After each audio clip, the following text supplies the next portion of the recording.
जय गुरुदेव, जय महाकाल। मेरे प्यारे दोस्तों, स्वागत है आप सभी का इस खास और जानकारी से भरपूर वीडियो में। आज हम आपके लिए लेकर आए हैं कुछ ऐसी बातें जो न सिर्फ दिलचस्प हैं बल्कि आपकी जिंदगी में काम भी आएंगी। तो वीडियो को अंत तक जरूर देखें और अगर दिल से अच्छा लगे तो लाइक, शेयर और सब्सक्राइब करना बिल्कुल मत भूलिएगा। और हाँ, कमेंट करके जरूर बताएं कि आपको सबसे ज्यादा क्या पसंद आया। तो चलिए बिना देर किए शुरू करते हैं। और दोस्तों, मेरे चैनल सिद्ध शाबर मंत्र में आपका एक बार फिर से हार्दिक स्वागत है। और देखिए, आज मैं आपके सामने एक बहुत ही महत्वपूर्ण टॉपिक आपको बताने वाला हूं इस वीडियो के माध्यम से। इसलिए इस वीडियो को तो आप पूरा जरूर देखना, क्योंकि यह वीडियो आपके लिए बहुत ज्यादा महत्वपूर्ण है। क्योंकि अक्सर आपने देखा है कि पूजा पाठ करने वाला व्यक्ति अक्सर दुखी क्यों रहता है। आज मैं इसी टॉपिक पर आपसे बात करूंगा। तो देखिए, वीडियो को पूरा देखना। और अगर वीडियो आपको पसंद आता है तो वीडियो को लाइक और शेयर जरूर करना, क्योंकि मैं हर वीडियो में आपसे बोलता नहीं हूं कि आप शेयर कीजिए, लाइक कीजिए, लेकिन इस वीडियो को जरूर करना, क्योंकि यह आपके लिए नहीं, सभी के लिए महत्वपूर्ण है। और यह 100% ने 1 से 1% सत्य है जो मैं आज आपको इस विषय पर पकाया कि पूजा पाठ करने वाला व्यक्ति दुखी क्यों रहता है, और एक सभी प्रकार के पाप कर्म करने वाला व्यक्ति, शराब पीने वाला सारे कि अब करने वाला व्यक्ति जो कि पाप और पुण्य का फर्क नहीं समझता, वह व्यक्ति खुश रहता है। वह व्यक्ति पैसों में खेलता रहता है। सारे ऐश्वर्य, मौज मस्ती के सारे सामान उपलब्ध होते हैं। उसको शराब भी चाहिए, उसको सभी चाहिए, उसको भी चाहिए, सब कुछ चाहिए और उसको मिलता है। लेकिन ऐसा कारण क्या है कि जो पूजा पाठ वाला व्यक्ति है, जो कि रात दिन भगवान का भजन कर रहा है और वह भगवान के ऊपर डिपेंड करता है, लेकिन वह फिर भी दुखी है। उसे ना तो धन सही तरीके से मिल जाता है, ना ही घर में उसके में पूरे में लैस रहता है, बीमारियां घेर लेती हैं। ऐसा क्या कारण होता है कि यह सब चीजें उसके साथ में होती हैं? तो देखिए, आज मैं आपको इसी विषय पर एक छोटी सी आपको कथा सुन लूंगा और फिर आपको इसका सारांश भी बताऊंगा। तो देखिए, एक दो दोस्त थे, बहुत ही घनिष्ठ मित्रता थी दोनों दोस्तों में। लेकिन एक दोस्त बहुत पूजा पाठ किया करता था, तो हर प्रकार से भगवान का भजन किया करता था और अपने जो भी उसके छोटे मोटे कार्य थे उन कार्यों करता और अपने परिवार का जीवन निर्वाह कर रहा था। लेकिन जो वह पूजा पाठ कर रहा था, उसको तरह तरह से हर पग पग पर उसको परेशानियों का सामना करना पड़ता था। उसके पास धन नहीं है, उसके पास कोई अशरफ सोला राम का जो कोई साजो सामान भी नहीं है, और वह दुखी था। लेकिन जो उसका दूसरा दोस्त था लुट, वह हमेशा मौज मस्ती करता था, कभी भगवान का नाम नहीं लेता था। शराब पीना, सब हर कुछ उसके अंदर, जो भी मतलब जितने भी दुर्गुण थे वो सारे उसके अंदर थे, और वह फिर भी जो है वो आराम की जिंदगी जी रहा था। तो उस दोस्त ने क्या कहा, अपने दोस्त से जो पूजा पाठ किया करता था उससे बोला कि भाई, तुम तो देखो भगवान का भजन करते हो, पूजा पाठ में लगे रहते हो, लेकिन तो फिर भी दुखी हो। और देखो, मैं कुछ नहीं करता हूं, लेकिन मैं फिर भी तुमसे सूखे हूं। तो उन दोनों दोस्तों में शर्त लग गई कि भाई एक काम करते हैं कि उस मंदिर पर जा करके तुम तो पूजा करके आना, ठीक है, और मैं है कि रास्ते हुए दे जो शराब का अड्डा बढ़ता है, मैं वहां जाऊंगा और वहां शराब पीऊंगा और साथ में लड़कीबाजी करूंगा। अब दोनों दोस्त कहे अनुसार शर्त लगा करके निकल गए कि अगर सूख मुझे अंदर फायदा हुआ। वह दोस्त बोला कि अगर मुझे फायदा हुआ था तो तुम यह जो पूजा पाठ कर रहे हैं यह पूजा पर छोड़ देना, और अगर तुम्हें फायदा हुआ तो मैं यह सब गलत कार्य छोड़ दूंगा, मैं है तो। अब दोनों दोस्त अपने अपने रास्ते पर निकल गए। तो जो दोस्तों मंदिर में गया था पूजा पाठ करके भगवान की ओर, जो वापस चला तो उसको रास्ते में एक कील उसके पैर में चुनी गई है और पैर मिर चुने, बस उसका पैर जो है वह घायल हो गया, खून उससे निकलने लगा, बेचारा लगा हुआ था घर पर। और जो दूसरा दोस्त था उसका जो दारू पीने गया था, और कहने का मतलब यह है कि लड़की बात भी करने गया था, वह दोस्त जब उधर से आया शराब पी करके, तो उसे रास्ते में एक सोने की मोहर मिली है, लुट रास्ते में पड़ी हुई है। तो अब जब दोनों दोस्त एक साथ मिले तो दोनों ने बताया कि भाई, उसने कहा कि मेरे तो पैर में की लग गई और मृत्यु पैर भेजो है। वह लहू लुहान हो गया। मैं पूजा करके आया। दूसरा बोला कि मुझे सोने के लिए, मैं सारे करके और मुझे सोने के लिए। अब तो यह जितने भी पूजा पाठ करें और मेरे साथ मेरी तरफ से हैं, लेकिन फिर भी जो पूजा पाठ करने वाला था उसका दिल नहीं माना। उसने कहा कि भाई ठीक है, जो भी कुछ हुआ, लेकिन फिर भी हम किसी बाबा के पास चलते हैं और उससे जा करके अपनी जो कहानी है उसका अर्थ पूछते हैं कि ऐसा क्यों हो रहा है, मेरे साथ में हैं। तो एक बाबा के पास गए और बाबा के पास जाकर के उन्होंने पूछा कि बाबा ऐसे बात है, मैं तो खूब पूजा पाठ करते हैं, लेकिन फिर भी जो यह पूछेगा सब परेशानियों का सामना करना पड़ रहा है। और देखिए, यह जो कुछ भी नहीं करता है, ये सारे ऐप के सामान और अभी कार्यकर्ता जितने भी करता है, वह पुण्य करने का उसका नाम ही नहीं है, लेकिन ये फिर भी ऐशो आराम की जिंदगी जी रहा है। तो बाबा ने देखा, बाबा त्रिकालदर्शी थे। बाबा ने देख करके बताया कि बेटा की पिछले जन्म में है, ये जो तुम थे है।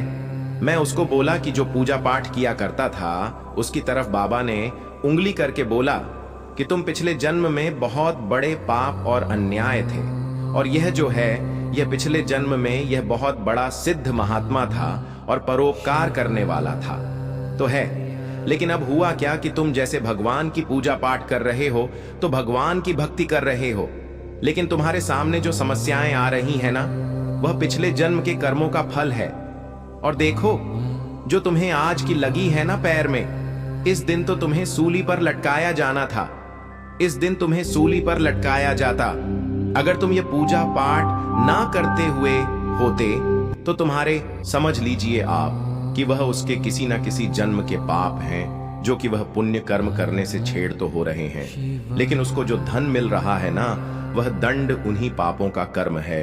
और उन्हें पापों को कर्म की वजह से उनको छोटे छोटे धन मिल रहे हैं। क्योंकि आप इस वक्त इस जन्म में भगवान का भजन कर रहे हो, उनके काम कर रहे हो, तो वह पाप कर्म आपके छीन हो रहे हैं। लेकिन वह मिलेंगे तो सही, लेकिन वह कहते हैं ना कि समय आएगा पर निकल करके चला जाएगा, लेकिन दिक्कत नहीं होगी, लेकिन फिर भी परेशान तो रहोगे। और एक व्यक्ति ऐसा होता है कि जो अच्छे घराने में जन्म लेता है और वह ऐशो आराम के सारे सामान, सब सामान उसके पास होता है, लेकिन उसके कर्म देखोगे तो उसके सारे कर्म उल्टे ही मिलेंगे। अब उसका था क्या है कि अगर उसने ऐसे घर में जन्म लिया है जहां यह बहुत बड़ा लगाना है, बहुत धनाढ़े घर है वह, मगर उसमें किसी व्यक्ति ने जन्म लिया ना, तो समझ लो कि उसके पिछले जन्म के कुछ पुण्य कर्म थे जिनकी वजह से उसको उस घर में जन्म मिला। और आपको अगर गरीबी घर में जन्म मिला है तो इसका मतलब यही है कि आपके पिछले जन्म के ऐसे कर्म थे, बुरे कर्म थे, जिनकी वजह से आपको एक गरीब घर में जन्म मिला और आपको वह गरीब भोगने के लिए एक निर्धनता, दरिद्रता भी आपको मिले, क्योंकि वह सभी धो करने के लिए ही मिला है कि जो आपके पाप कर्म है वह ऐसे ही तो हो गई जाएंगे। और इसी वजह से मैं आपको पूजा पाठ करते हो, दंड भी मिलते हैं, भगवान का भजन करते हो, फिर भी परेशान रहते हो। लेकिन घबराने वाली बात नहीं है, आपको भगवान का भजन करते हो ना तो अच्छा कर रहे हो, आने वाला टाइम आपका अच्छा होगा। आने वाले टाइम में जब आपके पाप कर्म खत्म हो जाएंगे तो आपको एक बहुत अच्छा जीवन मिलेगा। लेकिन जो आज बुरे कर्म कर रहा है ना, वह समझ लेना कि उसका आने वाला टाइम उसको ऐसे कर्म देगा है जो कि उसके कर्म है, उसके अनुसार उसको ऐसा परिणाम मिलेगा कि वह रोएगा गई।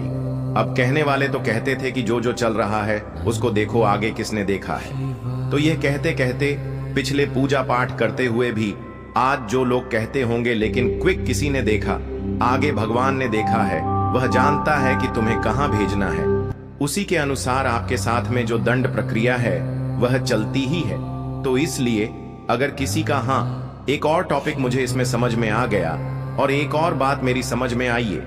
कुछ लोग बोलते थे कि मैंने एक वीडियो बनाई थी कि क्या पति पत्नी का संबंध 7 जन्मों का होता है उसके ऊपर, कि अगर के इस जन्म में आपको पति यही मिलता है तो अगले जन्म में भी वही पति मिलेगा। तो देखिए ऐसा होता है। अब किसी ने उस पर कमेंट किया था कि अगर किसी की 2 पत्नियां हैं, यानी कि 2 विवाह उसके हो गए हैं, तो फिर वह कैसे हुआ, या फिर एक पत्नी उसकी मर गई तो वह कैसे हुआ। फिर देखो ये टॉपिक छोड़े लंबे हैं और इन पर मैं थोड़ा सा आपको क्षेत्रों में बता देता हूं। फिर किसी दिन वीडियो इसमें अच्छे ग्रेट टॉपिक में दूंगा ना को एक जगह।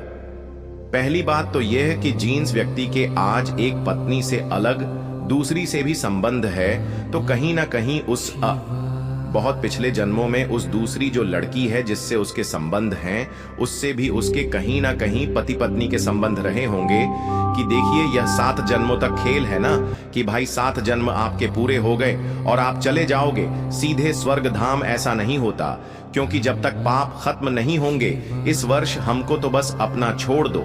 और ऐसा कोई व्यक्ति नहीं है कि जो पाप ना करता हो, जो इस वृद्ध लोग हैं, क्योंकि भगवान को यह सृष्टि चलानी है और इसी कारण से उसने काम, क्रोध, लोभ, मोह, अहंकार हर शरीर के साथ लगा करके भेजे। वह कभी खत्म नहीं होते। इतना जरूर है कि पूजा करने से वह जाते हैं, लेकिन खत्म बिल्कुल नहीं देखा।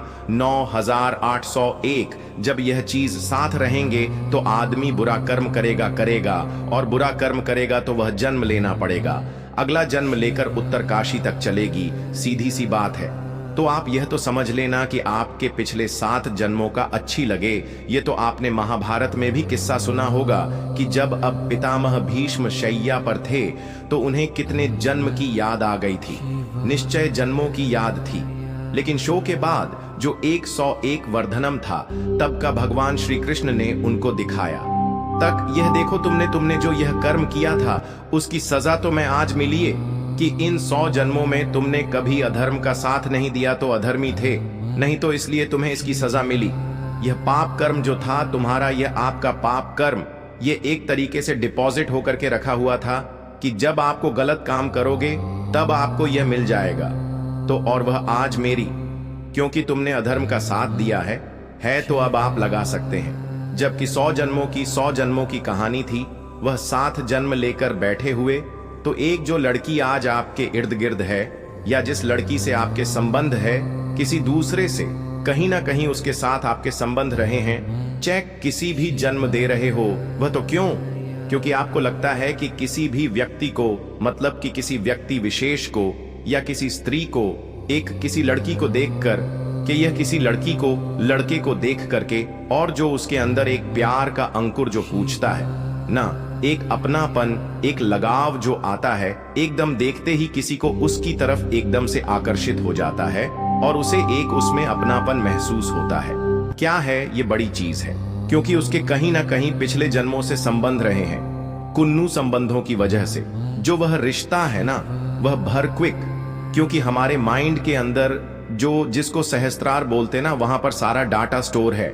जन्मों जन्मों का डेटा स्टोरेज, पता नहीं कितने कितने जन्मों का डेटा स्टोर है। और दिमाग से सोचते हैं तो वह तुरंत उसी टॉपिक पर जाकर के क्लिक हो जाता है और तुरंत अंदर से, एक दिल के अंदर से भ्रम उत्पन्न होते हैं। और वह उसी कारण से होते हैं कि हमारे कहीं ना कहीं उससे संबंध रहे हैं। और जब संबंध रहे हैं तो फिर निश्चित रूप से ही आपके भाव सामने आ जाते हैं और एक लगाव महसूस होने लगता है। कई बार तो ऐसा होता है कि एक व्यक्ति हमने देख लिया और हमें पता लगा, देखते ही ऐसा समझ में आता कि इसको कि हमने देखा है, लेकिन उस व्यक्ति को हमने कभी देखा भी नहीं है, उस व्यक्ति को भी जानते भी नहीं, लेकिन फिर भी ये अंदर से आवाज आती है फिर इसको कि देखा है। कुछ ऐसा लग रहा है कि मैंने भी देखा है। इसे हम सच्चाई क्या, कि सच्चाई वही होती है कि भाई कहीं ना कहीं किसी न किसी जन्म की, जो कि पर वोट करके निकल कर के सामने चली जाती है और तुरंत दिमाग में वह चक्र घूमने लगता है। इसको कहीं देखा है, इसको कहीं देखा है। जो सच चाहिए, अब इस सच्चाई को कोई माने या ना माने, लेकिन सच यही है।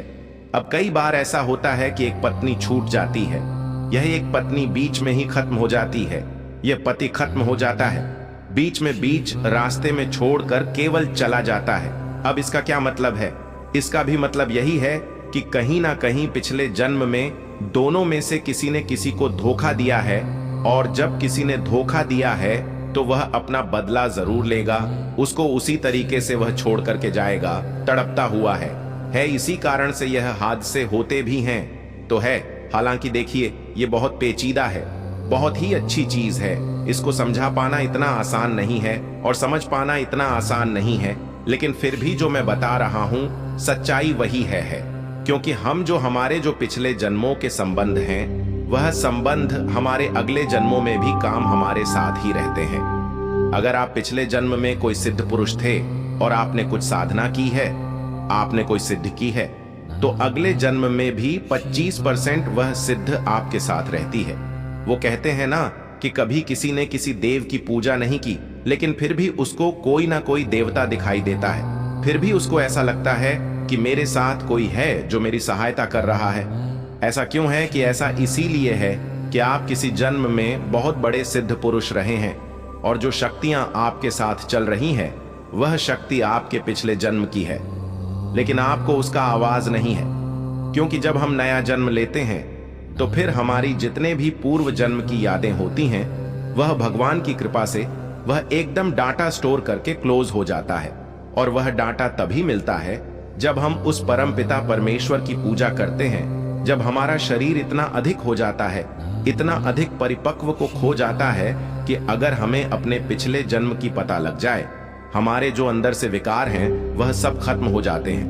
तब हमें पता लगता है कि हमारा पिछला जन्म किया था। कि कई बार ऐसा होता है कि व्यक्ति गुस्से में है कि अगर पिछले जन्म का तुरंत पता लग जाएगी, फैलाने व्यक्ति ने फिर को मारा था, तो इस जन्म में तुम जा करके उसे मार दोगे और जो भगवान की बनाई हुई लीला है ना वह सब खत्म हो जाएगी। कि ऐसे ही उसको पिछले दिनों की याद आती रहेगी और ऐसे ही मारकाट होती रहेगी, तो फिर इस रस निकाल चलेगी। तो इसलिए भगवान ने उस सब चीजों को क्लोज करके रखा है और केवल उन्हीं को पता लगता है जिनके अंदर से यह विकार खत्म हो जाते हैं कि वह उसी स्थिति में रहता ही नहीं है, वह किसी को मार देते। वह इतना ज्यादा अंदर से निर्मल हो जाता है कि वह थमाकर कर देता है, सबको कुछ नहीं कर पाता है। फिर वह अगर किसी ने किसी को मार दिया, पता भी लग जाएगी ना, तब भी वह नहीं पाएगा, उसको तभी कर देगा। यार जाने दो, जो पिछले जन्म में हो गया सो हो गया। जब व्यक्ति का अंदर ऐसी चीजें उत्पन्न हो जाती है, ऐसे विकार आ जाते हैं, ऐसी बातें वह समझने लगता है, शरीर में इतना तपोबल आ जाता है, तब उसको पता लगता है कि पिछले जन्म में क्या था, तो उससे पहले तो इसको पकाने लगता यह सब भगवान की रचना है। और उस प्रभु की रचना के सामने उसमें इतना बड़ा चक्कर चलाया है, इतना बड़ा चक्र चलाया है कि आदमी को समझ पाना बहुत मुश्किल है उस चक्र का, कि मुझे चक्र है क्या। खैर देखे, ये वीडियो बहुत लंबी हो जाएगी, किसी और दिन में वीडियो आपको दूंगा इसे इन्हें टॉपिक पर। तो इसी के साथ अपने वीडियो को यहीं पर समाप्त करता हूं। गुरु बिना ज्ञान नहीं, गुरु बिना साधना मत करना।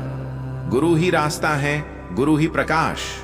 अगर आपको यह वीडियो पसंद आए तो लाइक जरूर करें, शेयर करें अपने दोस्तों के साथ और चैनल को सब्सक्राइब करना मत भूलें। अगर आपके मन में कोई सवाल है तो कमेंट या मैसेज जरूर करें। हम आपके लिए पूरी जानकारी के साथ एक नई स्क्रिप्ट लाएंगे।